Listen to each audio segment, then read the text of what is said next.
kalian dari sini. Saya nggak mau punya besan dan menantu miskin. Assalamualaikum warahmatullahi wabarakatuh.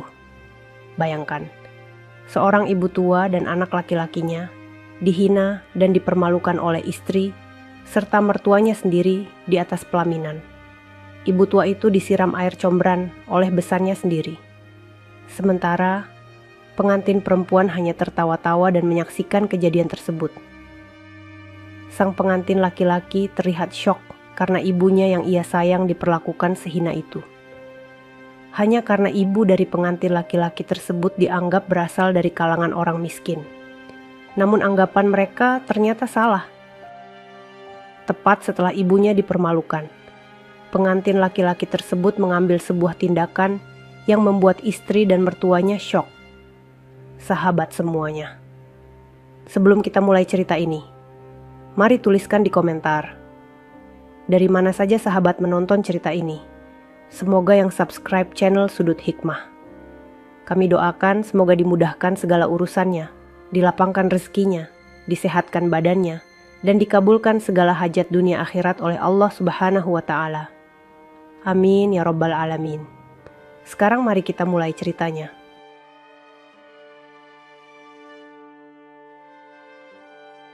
Pagi itu, udara terasa lembab. Embun masih menggantung di ujung dedaunan, dan cahaya matahari baru saja merayap masuk di antara celah pepohonan di pinggir kampung. Sebuah rumah kecil berdiri di ujung jalan tanah. Cat temboknya mulai memudar. Beberapa bagian tembok mengelupas, dan atap sengnya berkarat di beberapa sisi. Dari dalam, seorang pria berusia 28 tahun keluar, sambil menenteng sapu lidi. Bajunya hanyalah kaos polos pudar, celana jeans yang sudah mulai tipis di lututnya. Dialah Dika. Wajahnya tenang, meski mata itu menyimpan cerita panjang yang tak semua orang tahu. Tak jauh dari pintu, seorang wanita tua duduk di kursi bambu. Keriput di wajahnya menceritakan perjalanan waktu. Jilbab hitamnya sudah pudar, dan rok yang dikenakannya memiliki jahitan di sana-sini. Wanita itu adalah Ibu Marni, ibunda Dika yang sudah berusia 70 tahun. Di tangannya ada cangkir teh panas yang menguap, memberikan sedikit kehangatan di pagi yang dingin itu. "Sudah sarapan, Anak?" Suara lembut itu terdengar, penuh kasih. "Belum, Bu. Nanti saja setelah nyapu," jawab Dika sambil tersenyum. Tidak ada yang akan menyangka bahwa pria sederhana ini adalah pewaris tunggal sebuah perusahaan besar. Kekayaannya sanggup membeli gedung-gedung tinggi di pusat kota, deretan mobil mewah, bahkan pulau pribadi. Namun Dika memilih hidup seperti ini. Jauh dari gemerlap, jauh dari orang-orang yang hanya mendekat karena harta. Ia sudah terlalu sering merasakan manisnya pujian palsu. Orang-orang yang tersenyum di depannya, namun di balik itu hanya ada hitungan angka dan keuntungan. Sejak itulah Dika memutuskan hidup sederhana bersama ibunya. Pagi itu, ia membersihkan halaman, mengangkat ember air dari sumur, dan merapikan jemuran di belakang rumah. Tidak ada supir, tidak ada asisten rumah tangga. Semua dilakukan dengan tangannya sendiri. Ibu Marni memandang anaknya itu dengan mata yang penuh kebanggaan, meski di lubuk hatinya, ia tahu Dika layak mendapatkan kebahagiaan yang lebih. Siang menjelang, Dika menyalakan motor tuanya. Ia berangkat ke kota untuk mengurus pekerjaan yang sebagian besar orang tak tahu. Dari luar, ia hanya terlihat seperti pekerja biasa. Padahal, satu tanda tangannya bisa mengubah nasib sebuah perusahaan. Di sebuah acara kampus yang mengundangnya untuk berbagi pengalaman, Dika bertemu dengan seorang gadis bernama Elsa. Usianya 25 tahun, anggun, cantik, dan berasal dari keluarga terpandang. Senyumnya menawan, tutur katanya rapi, dan tatapan matanya tajam namun ramah. Pertemuan itu singkat, hanya percakapan ringan tentang hidup dan keluarga. Dika tidak pernah menyebut siapa dirinya sebenarnya. Ia tidak bicara soal kekayaan, tidak memamerkan koneksi, tidak bercerita tentang perusahaan besar yang ia miliki. Elsa hanya tahu bahwa Dika adalah pria sederhana yang tinggal bersama ibunya di kampung. Namun tanpa sepengetahuan Dika, sejak awal Elsa sebenarnya sudah mendengar desas-desus tentang dirinya dari seorang kenalan. Gosip bahwa Dika adalah anak tunggal seorang konglomerat besar. Elsa tidak langsung menanyakan, tapi keyakinan itu ia simpan dalam hati. Niatnya sejak awal bukan hanya mencintai, melainkan juga memiliki seluruh harta yang ia yakini milik Dika. Waktu berjalan, pertemuan demi pertemuan membuat hubungan mereka semakin dekat. Elsa semakin yakin, cepat atau lambat ia akan menjadi nyonya besar. Dika pun mulai merasa nyaman, meski tetap menjaga rahasia. Ia berencana mengungkap identitasnya setahun setelah pernikahan, agar bisa melihat siapa Elsa sebenarnya. Namun tanpa ia duga, hari pernikahan nanti akan menjadi titik di mana segalanya berubah. Dan semua itu akan dimulai dari rencana kecil yang sudah ia siapkan bersama ibunya. Pagi itu, di ruang tamu rumah sederhana, Dika duduk sambil menatap secangkir kopi yang mulai dingin. Di depannya, Ibu Marni sedang melipat baju-baju lama yang akan dipakai untuk sesuatu yang sangat penting di hari pernikahan nanti. Lipatan itu rapi, tapi kainnya sudah pudar dan seratnya menipis. "Bu, Ibu yakin mau pakai ini?" tanya Dika dengan nada pelan. Ibu Marni mengangguk tanpa ragu. Kalau memang ini cara terbaik untuk tahu hati seseorang, Ibu siap. Dika terdiam. Dalam benaknya, ia tahu ini bukan sekadar pernikahan, melainkan ujian. Selama berbulan-bulan ia bersama Elsa, ia tak pernah menunjukkan satupun tanda kemewahan. Mobilnya tetap motor tua, rumahnya tetap sederhana. Ia ingin melihat apakah Elsa bisa mencintai tanpa tertarik pada hartanya. Namun gosip yang pernah ia dengar dari orang-orang kampung membuat pikirannya gelisah. Beberapa kali tetangga berkata, "Calon istrimu itu cantik, tapi keluarganya tinggi hati." Dika tidak pernah menanggapi, tapi kata-kata itu tersimpan. Hari-hari berikutnya, persiapan pernikahan dipenuhi kesibukan. Keluarga Elsa mengambil alih hampir semua urusan resepsi. Gedung besar di pusat kota sudah dipesan.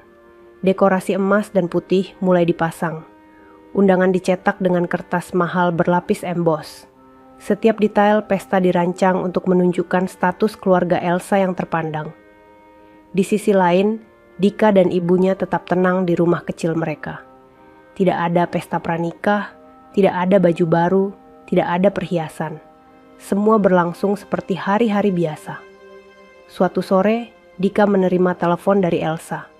Suaranya terdengar riang. "Nanti di hari pernikahan, keluargaku ingin semua orang tahu kalau kita pasangan sempurna. Kamu harus siap ya."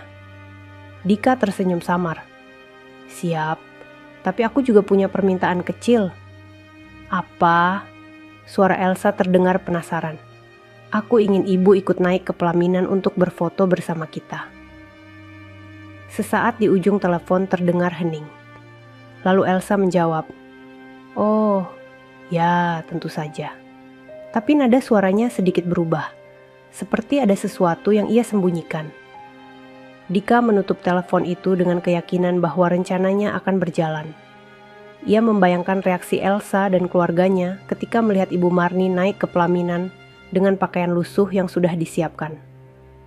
Ia ingin melihat tatapan mata mereka, mendengar nada suara mereka, dan menilai sikap mereka saat itu. Malam sebelum pesta, Ibu Marni duduk di kursi bambu sambil menatap langit. "Nak, apa kamu siap dengan segala kemungkinan besok?" Dika menatap wajah ibunya yang teduh.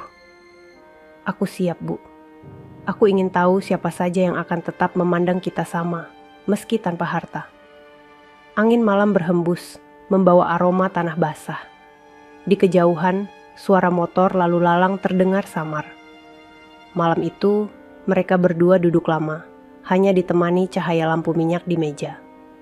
Sementara itu, di rumah besar keluarga Elsa, suasana berbeda. Musik pesta sudah diputar untuk gladi resik. Gaun pengantin tergantung di lemari kaca. Elsa berdiri di depan cermin, tersenyum puas membayangkan hari esok. Di pikirannya, ia melihat masa depan yang penuh kemewahan.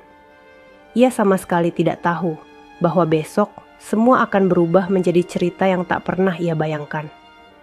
Dan pagi itu akan menjadi awal dari wajah asli yang perlahan terbuka. Pagi itu, langit terlihat cerah tanpa sedikit pun awan. Udara segar menyelinap masuk ke dalam rumah kecil Dika. Di ruang tamu, Ibu Marni sudah mengenakan baju yang ia pilih sendiri semalam. Baju itu berwarna coklat tua, kainnya lusuh, dan ada beberapa bagian yang sobek di ujung lengan. Jilbabnya pudar, rok panjangnya pun sudah dijahit ulang berkali-kali. Wajahnya tetap teduh, meski ia tahu penampilan itu akan mengundang tatapan sinis di pesta besar nanti. Dika memandang ibunya dengan penuh rasa hormat. "Bu, terima kasih sudah mau ikut rencana ini." Ibu Marni hanya tersenyum. "Kalau ini untuk kebaikan kamu, ibu akan selalu siap." Mereka berangkat dengan mobil biasa yang disewa Dika, bukan mobil mewah yang sebenarnya ia miliki. Jalan menuju gedung resepsi dipenuhi mobil-mobil tamu undangan yang berderet rapi. Begitu turun dari mobil, beberapa orang memandang Ibu Marni dari ujung kaki hingga kepala. Ada yang tersenyum tipis, ada pula yang berbisik-bisik sambil menahan tawa. Gedung resepsi itu luar biasa megah. Lampu gantung kristal berkilauan di langit-langit, bunga-bunga segar tertata indah di setiap sudut, dan karpet merah terbentang dari pintu masuk hingga pelaminan. Musik gamelan modern mengalun pelan, menambah suasana mewah yang dibuat keluarga Elsa. Di ruang ganti mempelai, Elsa berdiri di depan cermin. Gaun putihnya menjuntai sempurna. Ia tersenyum puas melihat pantulan dirinya. Namun senyumnya sedikit berubah ketika melihat Dika masuk untuk mengenakan setelan jas sederhana tanpa dasi mahal atau bros mewah. "Kamu siap?" tanya Elsa dengan nada setengah memerintah. Dika mengangguk. "Siap, aku juga sudah minta ibu untuk ikut naik ke pelaminan nanti." Elsa menoleh cepat. "Oh, ya, tapi setidaknya suruh ibu pakai yang sedikit lebih bagus kan? Ini acara besar." Dika hanya tersenyum samar. "Ibu sudah memilih bajunya sendiri. Aku percaya itu sudah cukup." Elsa memalingkan wajahnya. Matanya berputar sekilas, lalu kembali tersenyum manis seolah setuju. Acara dimulai. Para tamu berdiri menyambut pasangan pengantin yang berjalan menuju pelaminan. Tepuk tangan menggema, kamera berkilat-kilat. Namun di balik senyum Elsa yang manis, ada sorot mata yang sesekali melirik Ibu Marni yang duduk di kursi tamu depan dengan baju lusuhnya.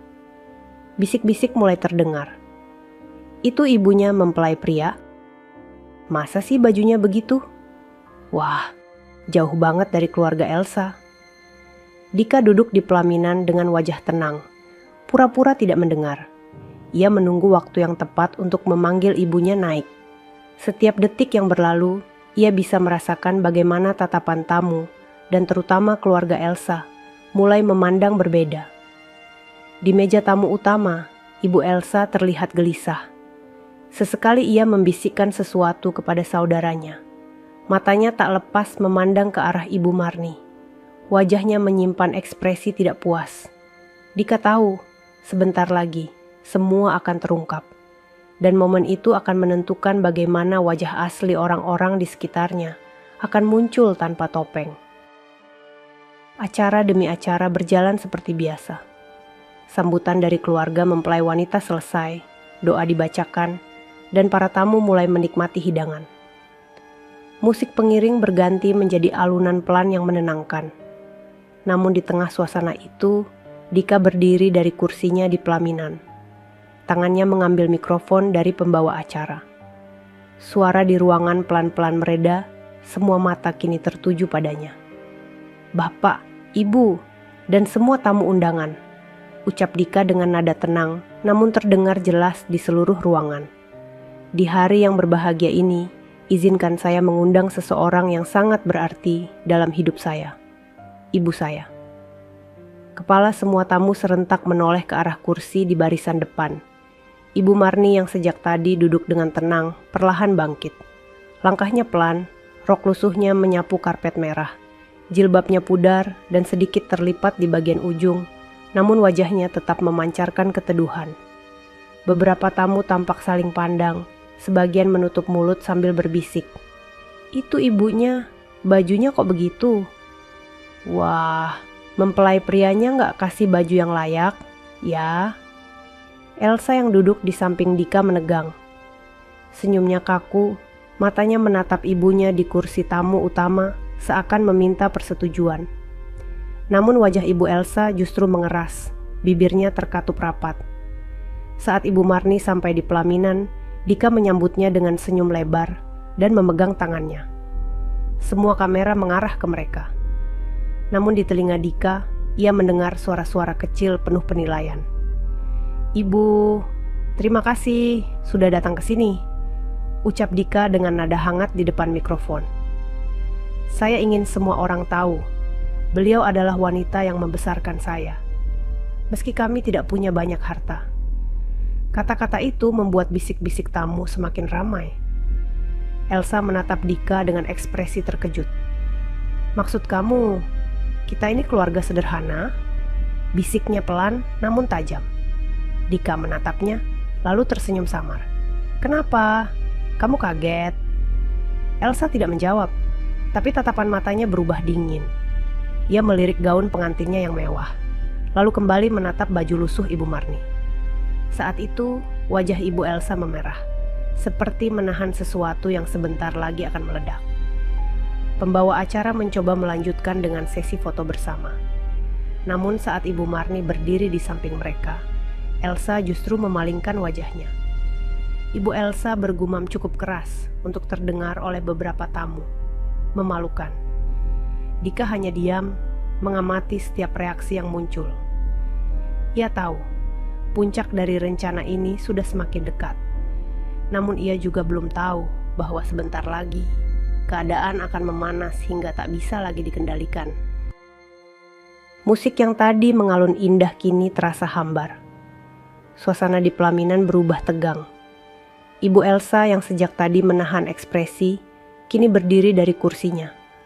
Sorot matanya tajam, menatap Dika lalu beralih ke Ibu Marni. "Jadi, ini benar? Kalian bukan dari keluarga kaya?" Suaranya terdengar jelas, bahkan tanpa mikrofon. Tamu undangan yang duduk di barisan depan mulai menoleh. Beberapa memajukan badan untuk mendengar lebih jelas. Dika menatapnya tanpa menjawab, sengaja membiarkan keheningan itu memanjang. Elsa melangkah turun dari pelaminan. Gaunnya menyapu lantai marmer yang licin. Wajahnya merah padam. "Aku sudah membayangkan masa depan kita. Dan kamu bilang keluargamu sederhana," katanya lantang, membuat beberapa tamu terkejut. Ibu Marni tetap berdiri tenang di samping Dika, walau matanya mulai berkaca. Ia tidak pernah menyangka akan mendengar kata-kata seperti itu di hari yang seharusnya menjadi hari bahagia anaknya. Lalu, sesuatu yang tak pernah Dika duga terjadi. Ibu Elsa memberi isyarat kepada salah satu kerabat yang berdiri di dekat pintu keluar. Orang itu masuk membawa ember besar. Aromanya langsung menusuk hidung, membuat beberapa tamu menutup hidung dan mundur. Itu adalah air combran. Tanpa ragu, Ibu Elsa mengambil ember itu. Dalam hitungan detik, seluruh isi ember disiramkan tepat ke kepala Ibu Marni. Air kotor itu mengalir dari jilbabnya yang pudar, membasahi bajunya, menetes ke lantai pelaminan. Bau busuk langsung menyebar, membuat beberapa tamu mundur dan menutup mulut. "Biar semua orang tahu," kata Ibu Elsa dengan suara penuh kebencian. "Ini ibu dari pengantin pria yang ingin masuk ke keluarga kami." Terdengar gumaman dan desahan kaget dari para tamu. Beberapa ada yang mencoba menghentikan, tapi semuanya terjadi terlalu cepat. Elsa berdiri di samping ibunya, memandang dengan tatapan puas. "Kamu menipu aku, Dika. Aku pikir kamu anak orang kaya. Ternyata hanya seperti ini." Dika menatap mereka berdua. Rahangnya mengeras, jemarinya mengepal. Hatinya panas, namun ia mencoba tetap berdiri tegak. Ia menoleh pada ibunya, melihat air kotor menetes di pipinya, bercampur dengan air mata yang ia tahan. Saat itu juga, di dalam hati Dika, keputusan besar diambil. Pernikahan ini tidak akan pernah dilanjutkan, dan mereka semua akan tahu siapa sebenarnya yang sedang mereka hina. Pelaminan yang tadinya penuh senyum kini berubah menjadi pusat keheningan yang menekan dada. Bau busuk air comberan masih menusuk hidung, bercampur dengan bisik-bisik para tamu yang tak percaya dengan apa yang baru saja terjadi. Dika menatap ibunya yang berdiri dengan tubuh gemetar. Air kotor menetes dari ujung jilbabnya, mengalir ke wajahnya yang penuh kesabaran. Dalam tatapan itu, Dika melihat luka yang lebih dalam dari sekadar pakaian yang kotor. Luka yang ditorehkan oleh penghinaan di hadapan ratusan pasang mata. Langkah Dika maju satu ke depan. Ia berdiri di antara ibunya dan keluarga Elsa. Suaranya rendah, tapi tegas. Pernikahan ini saya batalkan. Sekarang juga. Suara itu menggetarkan ruangan. Sejumlah tamu langsung terdiam, sebagian lagi menatap ke arah Dika dengan tatapan terkejut. Elsa mengerutkan kening, seolah tak percaya dengan apa yang ia dengar. "Apa? Kamu bercanda?" katanya setengah berteriak. "Aku tidak pernah bercanda soal harga diri ibuku," jawab Dika dingin. "Kalau hari ini kalian berani mempermalukan ibu saya seperti ini, berarti kalian tidak pernah benar-benar menerima saya." Ibu Elsa tertawa sinis. "Harga diri? Kalau kalian memang sederhana, kenapa menyembunyikan itu? Keluarga kami tidak mau terikat dengan orang yang tidak selevel." Dika menarik napas panjang. "Terima kasih sudah menunjukkan wajah asli kalian." Tanpa banyak kata lagi, Dika mengeluarkan ponsel dari saku jasnya. Jemarinya menekan beberapa nomor dengan cepat. Tamu undangan hanya bisa melihatnya menunduk sebentar, lalu berbicara singkat. "Ya, datang sekarang. Bawa semuanya." Telepon ditutup. Dika memegang tangan ibunya, menuntunnya turun dari pelaminan. Langkah mereka mantap, meski lantai marmer licin oleh genangan air comberan. Elsa mencoba meraih lengan Dika, tapi ia menepisnya. "Aku pikir kamu cinta sama aku," kata Elsa dengan suara bergetar, campuran antara marah dan takut. Dika berhenti sejenak, menatapnya lurus. "Cinta tidak pernah menyakiti orang tua seseorang. Kalau kamu bisa melakukan ini di hari pernikahan, aku tidak ingin tahu apa yang akan kamu lakukan setelahnya." Lalu Dika melangkah lagi, membawa ibunya menjauh dari pelaminan. Para tamu mengikuti dengan pandangan penuh rasa ingin tahu. Suasana gedung yang tadinya meriah kini terasa tegang, seolah semua orang sedang menunggu sesuatu yang besar akan terjadi. Di luar gedung, suara deru mesin mulai terdengar. Makin lama makin jelas, seperti iring-iringan yang mendekat. Beberapa tamu yang berada di halaman mulai berbisik-bisik, mencoba mengintip dari pintu kaca. Dika menoleh ke arah ibunya. "Bu, sebentar lagi, mereka semua akan tahu." Suara deru mesin itu semakin dekat, membuat para tamu yang berada di luar gedung mulai menoleh. Beberapa di antara mereka memegang ponsel, merekam dengan rasa penasaran. 5 menit setelah Dika menutup teleponnya, dari arah gerbang masuk, sebuah mobil mewah berwarna hitam mengkilap melaju pelan. Di belakangnya, deretan mobil lain menyusul, semuanya berkelas tinggi. Catnya berkilau memantulkan sinar matahari pagi. Setiap mobil berhenti dengan teratur, pintu-pintunya terbuka hampir bersamaan. Puluhan pria berbadan tegap dengan setelan jas hitam keluar, bergerak cepat membentuk barisan rapi di sepanjang jalan, menuju pintu masuk gedung resepsi. Kacamata hitam menutupi mata mereka, ekspresinya dingin, langkahnya serempak. Aura wibawa langsung terasa, membuat beberapa tamu yang berdiri di luar mundur memberi jalan. Di dalam gedung, suara musik gamelan terhenti, berganti dengan bisik-bisik panik yang menyebar seperti api. Elsa yang masih berdiri di pelaminan menatap ke arah pintu masuk dengan alis berkerut, bibirnya sedikit bergetar. Ibu Elsa mulai menoleh ke kanan dan kiri, seperti mencari penjelasan. Pintu utama terbuka lebar. Dari luar, Dika masuk bersama Ibu Marni yang kini berjalan dengan tegap, meski bajunya masih basah oleh air comberan. Di belakang mereka, 2 bodyguard mengikuti langkah, lalu berhenti di sisi kiri dan kanan, menjaga jarak aman. Langkah Dika mantap, wajahnya tidak lagi tersenyum. Tatapannya lurus, suaranya tenang namun mengandung tekanan saat ia mulai berbicara. Sejak awal, aku hanya ingin tahu, apakah kalian bisa menghargai seseorang tanpa melihat apa yang mereka punya? Ruangan hening. Tidak ada yang berani menyela. Sayangnya, yang kalian tunjukkan justru sebaliknya. Hari ini, di hadapan semua orang, kalian telah mempermalukan ibuku.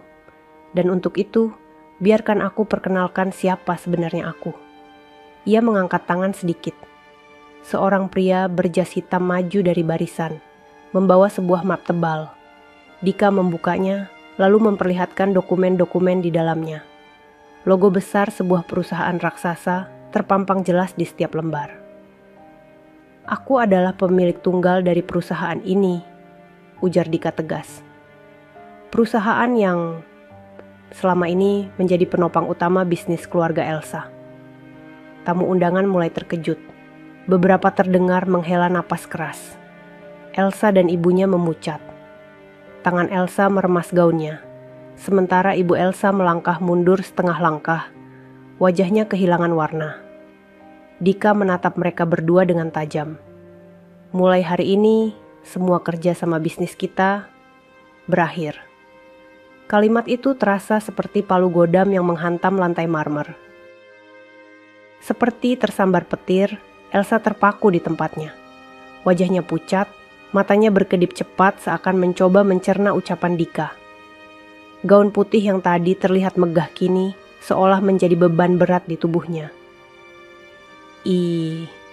Itu tidak mungkin, suaranya lirih, namun cukup untuk didengar oleh para tamu yang berada di barisan depan. Ibu Elsa mencoba menegakkan bahu, berusaha mengembalikan wibawa yang tersisa. Dika, kita bisa bicarakan ini nanti. Tidak perlu diumumkan di depan semua orang, katanya sambil memaksa tersenyum. Dika hanya menggeleng pelan. Tidak ada yang perlu dibicarakan lagi. Semua orang di sini harus tahu siapa yang sebenarnya telah kalian hina. Bisik-bisik mulai terdengar di seluruh ruangan.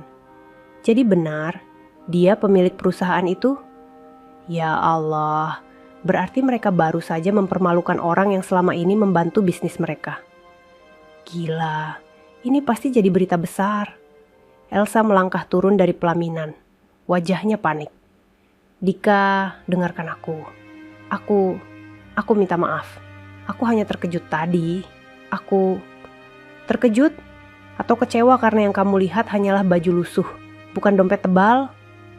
Potong Dika dingin. Elsa tak sanggup menjawab. Tangannya gemetar, sementara air mata mulai menggenang di sudut matanya. Ia mencoba meraih tangan Dika, tapi Dika mundur setengah langkah. Ibu Elsa mulai kehilangan kendali. Kamu pikir hanya karena kamu punya uang, kamu bisa seenaknya mempermalukan kami? Suaranya meninggi, namun terdengar seperti teriakan putus asa. Dika menghela napas panjang, lalu menoleh pada ibunya. Bu, ayo kita pergi. Kita tidak pantas berada di tempat yang tidak menghargai kita. Ibu Marni menatap anaknya dengan mata berkaca-kaca, lalu mengangguk. Saat Dika dan ibunya mulai berjalan keluar, para tamu menepi memberi jalan. Namun tatapan mereka bukanlah tatapan hinaan. Sebaliknya, banyak yang memandang dengan rasa hormat. Beberapa bahkan berbisik lirih mendoakan. Di belakang, Elsa terisak. Sementara ibunya berdiri kaku, tahu bahwa kata-kata Dika barusan adalah vonis. Semua kerja sama bisnis mereka dengan perusahaan milik Dika akan berakhir. Dan itu berarti fondasi kekayaan mereka akan runtuh. Dan di luar gedung, deretan mobil mewah dan bodyguard yang berdiri tegap menjadi saksi bisu bahwa keluarga Elsa baru saja kehilangan segalanya. Bukan karena kemiskinan, tapi karena kesombongan mereka sendiri. Keesokan harinya, berita tentang insiden di pernikahan itu sudah menyebar luas. Foto-foto dan video yang diambil para tamu memenuhi media sosial. Gambar saat Ibu Marni disiram air comberan di pelaminan menjadi sorotan utama. Tagar yang menyebut nama Elsa dan ibunya trending di mana-mana, dibanjiri komentar pedas dari ribuan orang. Perempuan macam apa yang tega mempermalukan calon mertua seperti itu? Tulis salah satu komentar. Kalau aku jadi pengantinnya, sudah dari kemarin dibatalkan. Komentar yang lain. Namun yang paling menghantam adalah kabar resmi dari perusahaan Dika. Semua kontrak kerja sama dengan bisnis keluarga Elsa diputus sepihak.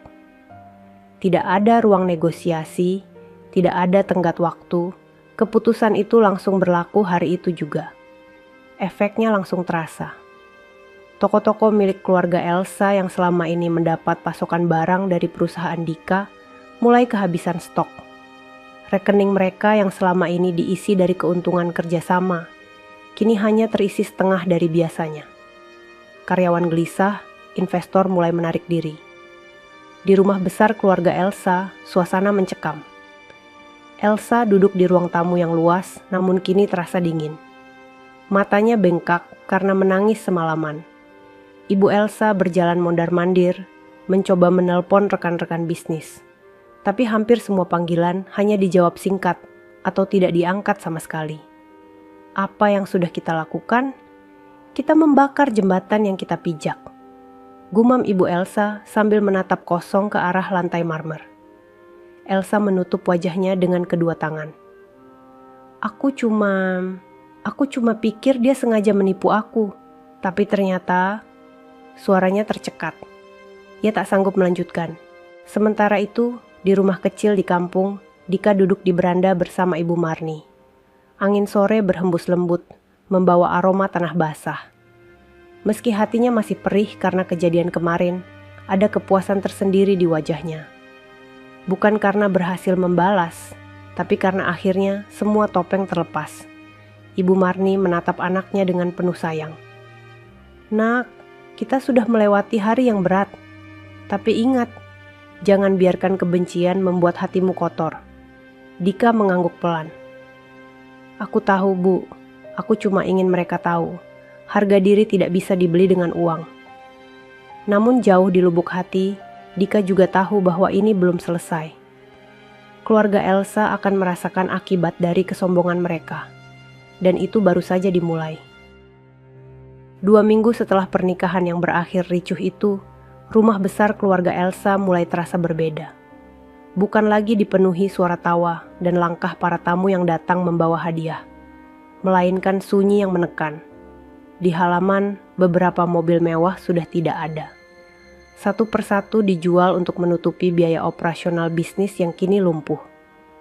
Sopir pribadi, asisten rumah tangga, dan satpam yang dulu setia berjajar di gerbang, kini tak lagi terlihat. Pintu gerbang yang biasanya terbuka lebar, kini lebih sering tertutup rapat. Di ruang tamu, Elsa duduk termenung di sofa yang dulu sering menjadi tempatnya bersandar, sambil memegang ponsel baru. Wajahnya pucat, rambutnya tergerai acak. Di meja di depannya, ada tumpukan amplop tagihan yang belum dibayar. Ibu Elsa masuk membawa selembar kertas, napasnya berat. Tagihan listrik bulan ini, kita belum bayar bulan lalu, jadi mereka mau putus sambungan kalau besok tidak dilunasi. Elsa hanya menatap kosong. Uang kita tinggal berapa? Tidak cukup, jawab ibunya singkat. Keheningan menyelimuti ruangan. Aroma pengharum ruangan yang dulu wangi mahal kini tergantikan oleh udara pengap. Di luar, beberapa tetangga yang lewat memperhatikan rumah besar itu dengan tatapan penasaran. Gosip tentang kehancuran keluarga Elsa sudah menyebar. Sementara itu, di rumah kecilnya, Dika duduk bersama Ibu Marni di meja makan sederhana. Mereka menikmati sayur bening dan tempe goreng. Tidak ada perhiasan, tidak ada piring porselen mahal, namun senyum di wajah mereka tulus. Bu, kata Dika pelan, aku tahu mereka sedang jatuh, tapi aku takkan menarik keputusanku. Ibu Marni mengangguk. Kita tidak perlu dendam, nak. Biarkan saja waktu yang mengajarkan mereka. Namun kenyataan bagi Elsa dan ibunya terasa pahit. Mereka yang dulu terbiasa hidup dengan kemewahan, kini harus merasakan bagaimana sulitnya membayar kebutuhan sehari-hari. Panggilan kerja sama bisnis sudah berhenti. Rekan-rekan lama menjauh. Telepon mereka hanya berdering jika ada orang menagih hutang. Hidup mereka benar-benar berubah. Dan semua itu berawal dari satu kesalahan. Kesombongan di hari yang seharusnya menjadi awal kebahagiaan. Sore itu, langit berwarna kelabu. Elsa berdiri di depan cermin kecil di kamarnya, mencoba merapikan penampilan. Tidak ada lagi gaun mewah atau perhiasan berkilau. Yang tersisa hanyalah blus sederhana berwarna pucat dan rok panjang yang mulai lusuh. Ia menarik napas panjang, memegang sebuah tas kecil yang berisi uang sisa hasil menjual cincin pernikahan yang tak pernah terpakai. Aku akan bicara sama Dika. Aku harus minta maaf, gumamnya pelan, meski nada suaranya terdengar ragu. Ibu Elsa yang duduk di kursi dekat pintu kamar mendengus. Kalaupun kamu minta maaf, kamu pikir dia mau dengar? Setelah semua yang kita lakukan? Elsa terdiam. Bayangan wajah Dika saat menatapnya di pelaminan, tatapan tajam bercampur kecewa, terus menghantui pikirannya. Tak lama kemudian, Elsa melangkah keluar rumah.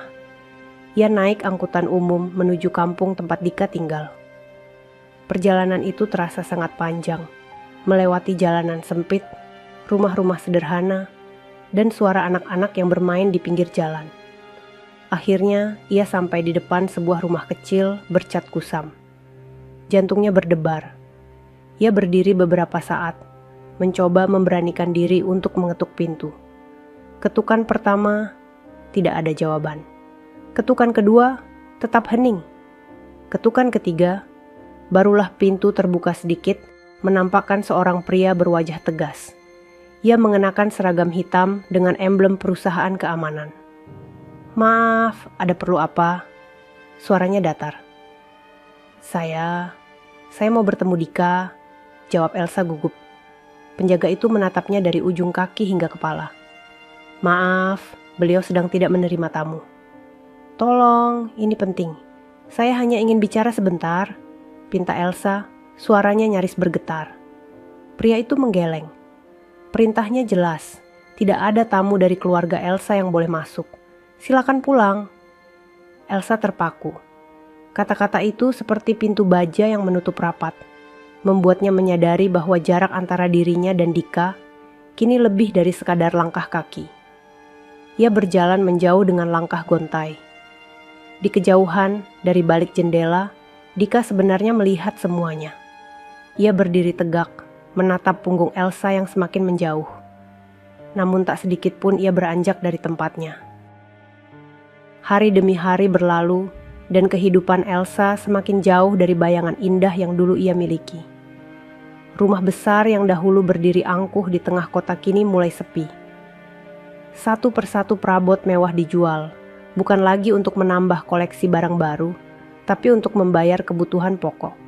Di ruang tamu yang dulunya dihiasi sofa mahal berlapis kulit, kini hanya tersisa 2 kursi kayu lama dan meja kecil yang permukaannya retak. Karpet tebal yang dulu menghangatkan kaki sudah lama hilang, digantikan lantai dingin yang berdebu. Elsa kini sering keluar rumah dengan pakaian sederhana, membawa tas belanja kain, dan menenteng sayuran seadanya dari pasar murah. Ia mulai merasakan bagaimana tatapan orang-orang di sekitarnya berbeda. Ada yang memandang iba, ada pula yang terang-terangan mencibir. Suatu pagi, Elsa berdiri di depan toko roti yang dulu sering ia kunjungi bersama teman-temannya. Ia tersenyum tipis ketika mengingat betapa mudahnya ia dulu memesan kue termahal tanpa memikirkan harga. Namun kini, ia hanya bisa menatap rak kue dari luar kaca, menghitung sisa uang di tangannya, lalu memilih roti paling murah yang ada. Di rumah, ibunya duduk termenung. Rambutnya yang dulu selalu tertata rapi kini acak-acakan. Di tangannya ada surat pemberitahuan dari bank. "Kalau kita tidak bayar cicilan bulan ini, rumah ini akan disita," ucapnya pelan tanpa menatap Elsa. Elsa terdiam. Kata-kata itu seperti pisau dingin yang menusuk perlahan. Kita bisa cari pinjaman," ujarnya mencoba memberi harapan, meski ia sendiri tahu jawabannya. "Siapa yang mau meminjamkan uang pada kita sekarang?" balas ibunya dengan suara berat. Malam itu, Elsa berbaring di ranjangnya yang kini tanpa sprei indah. Pandangannya kosong ke langit-langit. Dalam pikirannya, wajah Dika kembali muncul. Bukan Dika yang duduk di pelaminan, tapi Dika yang dulu menatapnya dengan senyum hangat setiap kali mereka bertemu. Air matanya menetes. Untuk pertama kalinya, Elsa merasakan sakit yang lebih dari sekadar kehilangan harta. Ia merasakan kehilangan seseorang yang seharusnya ia hargai sejak awal. Tapi malah ia sia-siakan. Hujan deras mengguyur kota sejak pagi. Jalanan licin, genangan air terbentuk di sudut-sudut gang. Elsa berjalan menunduk, langkahnya pelan, bajunya basah di beberapa bagian. Ia baru saja kembali dari pasar, membawa kantong plastik berisi beberapa sayuran murah dan sepotong tempe. Sesampainya di rumah, ia mendapati ibunya duduk di ruang tamu yang kini semakin kosong. Meja kecil yang retak kini tanpa taplak, kursi kayu tampak goyah di salah satu kakinya. Di lantai, ada 2 koper tua yang belum ditutup rapat. "Besok, kita harus keluar dari rumah ini," ucap Ibu Elsa lirih tanpa menatap anaknya. "Bang sudah memberi waktu terakhir, tidak ada lagi yang bisa kita lakukan." Elsa berdiri terpaku, kantong plastik di tangannya nyaris terlepas. Rasanya seperti semua udara di paru-parunya tersedot keluar. Rumah besar yang dulu ia banggakan, tempat ia menyombongkan diri di hadapan teman-teman, akan hilang selamanya. Malam itu mereka tidur di kamar yang dingin. Tidak ada penghangat, hanya selimut tipis yang mulai robek di ujungnya. Elsa memejamkan mata, tapi pikirannya terus memutar ulang kejadian di pelaminan. Wajah Dika yang berdiri tegak, melindungi ibunya, dan tatapan kecewa yang menusuk dalam. Keesokan harinya, mereka membawa koper seadanya, menumpang di rumah kerabat yang sederhana di pinggiran kota. Dari sana, hidup mereka benar-benar berubah. Elsa mulai bekerja serabutan, kadang membantu di warung tetangga, kadang mencuci baju orang untuk mendapat upah. Suatu sore, ketika pulang dari mengantar cucian, ia tanpa sengaja melewati jalan kampung tempat Dika tinggal. Dari kejauhan, ia melihat rumah kecil bercat kusam itu. Tapi di terasnya, Dika dan Ibu Marni duduk bersama, tertawa sambil menikmati teh panas. Tidak ada mobil mewah, tidak ada furnitur mahal. Tapi di wajah mereka, Elsa melihat sesuatu yang tak pernah ia miliki lagi. Ketenangan dan kebahagiaan yang tulus. Elsa berdiri di sudut jalan, menatap dari jauh. Hatinya sesak, bukan hanya karena rindu, tapi juga karena sadar bahwa ia telah kehilangan sesuatu yang tak bisa dibeli dengan harta apapun. Sore itu langit berwarna jingga, angin membawa aroma tanah kering. Elsa berdiri di depan cermin kecil rumah kerabatnya, mencoba merapikan rambut yang tergerai. Ia mengenakan blus sederhana berwarna biru pucat dan rok hitam yang mulai pudar. Wajahnya tampak lelah, tapi matanya menyimpan tekad. Aku harus bicara dengannya. Sekali ini saja, gumamnya pelan. Dengan langkah mantap, ia menuju kampung tempat Dika tinggal. Setiap langkah terasa berat, bukan karena jarak, tapi karena beban di hatinya. Saat tiba di depan rumah kecil bercat kusam itu, ia melihat pintu terbuka. Suara tawa pelan terdengar dari dalam. Elsa mengetuk pintu pelan. Tak lama, Dika muncul. Ia mengenakan kaos putih sederhana, wajahnya bersih, matanya tenang. Namun begitu melihat Elsa, senyum itu menghilang. "Ada apa kamu kesini?" Suaranya datar, tapi tidak kasar. Elsa menelan ludah. Aku ingin minta maaf. Aku tahu aku sudah salah besar. Aku tidak seharusnya memperlakukan ibu kamu seperti itu. Suaranya bergetar. Aku kehilangan segalanya, Dika. Dan aku sadar, yang paling berharga yang aku buang adalah kamu. Dika menatapnya beberapa detik, seakan mencari kejujuran di balik kata-kata itu. Maaf, bukan untukku yang memutuskan lagi. Yang kamu lukai bukan hanya aku, tapi orang yang paling aku hormati di dunia ini. Izinkan aku membuktikan kalau aku bisa berubah. Suara Elsa semakin pelan, matanya mulai berkaca. Dika menggeleng pelan. Perubahan bukan untuk membuktikan pada orang lain, perubahan untuk diri sendiri. Dan aku tidak bisa kembali ke masa lalu, Elsa. Semua sudah selesai. Dari dalam rumah, Ibu Marni muncul. Wajahnya tetap teduh, tapi sorot matanya jelas. Nak, pintu rumah ini akan selalu terbuka untuk orang yang datang dengan hati bersih. Tapi ada luka yang hanya bisa disembuhkan oleh waktu, dan waktunya belum sekarang. Elsa menunduk. Air matanya jatuh tanpa suara. Ia tahu, inilah akhir dari semua harapannya. Perlahan ia berbalik, melangkah pergi tanpa menoleh lagi. Dika berdiri di depan pintu hingga bayangan Elsa hilang di ujung jalan. Ia menarik napas panjang, lalu masuk kembali ke rumah, menutup pintu dengan tenang. Beberapa bulan telah berlalu sejak pertemuan terakhir itu. Musim berganti, namun kehidupan Dika dan Ibu Marni tetap berjalan tenang di rumah kecil mereka. Pagi-pagi, Dika sering terlihat menyapu halaman, lalu duduk di teras bersama ibunya, menyeruput teh hangat sambil membicarakan hal-hal sederhana. Kadang, Dika mengajak ibunya berjalan ke pasar. Warga kampung menyapa dengan ramah, anak-anak melambaikan tangan. Tidak ada yang tahu seberapa besar harta yang mereka miliki, dan itu membuat Dika merasa lebih damai. Ia hanya dikenal sebagai Dika, lelaki baik yang tinggal bersama ibunya, bukan sebagai pewaris perusahaan besar. Sementara itu, di sudut lain kota, rumah besar keluarga Elsa kini hanya tinggal kenangan. Setelah disita bank, Elsa dan ibunya menumpang di rumah kerabat yang sempit. Hidup mereka jauh dari kemewahan. Elsa bekerja di warung makan, membantu mencuci piring dan melayani pelanggan. Ibu Elsa kadang menerima pesanan jahitan kecil untuk menambah uang belanja. Setiap malam, Elsa duduk di tepi ranjang, menatap dinding kosong. Bayangan wajah Dika dan Ibu Marni muncul di pikirannya, disertai rasa sesal yang tak pernah benar-benar hilang. Ia sering membayangkan bagaimana jika hari itu ia memilih untuk menerima dan menghormati, bukan merendahkan. Tapi bayangan itu hanya tinggal penyesalan yang tak bisa dihapus. Suatu sore, Dika berdiri di tepi sawah, memandang matahari yang perlahan tenggelam.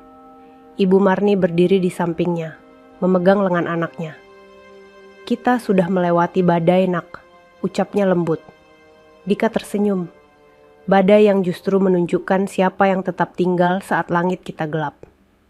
Mereka berjalan pulang melewati jalan setapak di antara hamparan padi. Sinar senja mengiringi langkah mereka, membawa ketenangan yang tak ternilai. Tanpa dendam, tanpa beban, hanya hati yang lapang dan rasa syukur yang terus mengalir. Di belakang sana, jauh dari langkah mereka, Elsa hanya bisa melihat dari kejauhan kehidupan yang dulu bisa ia miliki. Dan kini tak akan pernah kembali. Sahabat semuanya, ceritanya telah selesai. Terima kasih sudah menyimak cerita tadi hingga selesai. Semoga cerita tadi bisa memberikan banyak pelajaran kepada kita semua. Sebelum kami akhiri video ini, jika kalian berkenan dan menyukai cerita seperti ini, jangan lupa klik suka, tinggalkan komentar, bagikan cerita ini kepada sahabat kalian, dan pastikan subscribe channel Sudut Hikmah, agar kalian bisa selalu menonton cerita-cerita terbaru dan inspiratif dari channel kami. Terima kasih. Wassalamualaikum warahmatullahi wabarakatuh.